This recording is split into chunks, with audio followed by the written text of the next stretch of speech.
Čau, Elvi! Čau, Ivo! Klausies, pastāsti, kur mēs vispār esam atbraukuši un ko jūs šeit darat?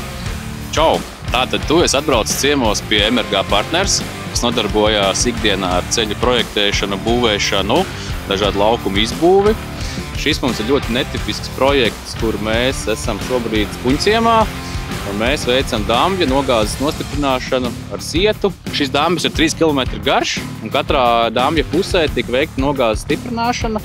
Jo, ja tiks pārauts šis dambis, kā redzam, vienā pusē ir Babītes ezers, otrā pusē ir privāti īpašumi. Tas nozīmē to, ka ezers vienu brīdi var atrasties šeit. Nepatīkšanas varētu būt lielas.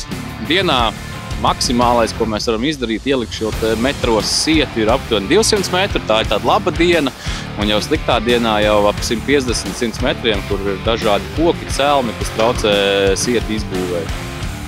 Man liekas, tas ir daudz. Esat laikam nolasījuši labus būvdarbu vadītājus un darbinieku.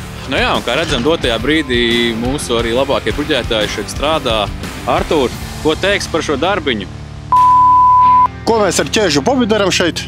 Ķēžu Bobkatu mūsu primārais uzdevums ir savest šīs sietus, jo sietus var piegādāt tikai dažās vietās visā dambja garumā, un tad, lai nav ar rokām šis viss jāstāj, mēs izmantojam Ķēžu Bobi. Un viens ekskavators ir tieši tranšejas izbūvēji, rokam mēs aptuveni 2 metru dziļumā, tiek ieklāts šis siets. Ko dara šis eks patreiz? Nu, kā redzam, šis ekskavators nodarbojas ar planēšanas darbiem, sagatavo pamatni ekskavatoram, kas nāk un rok tieši tranšeju.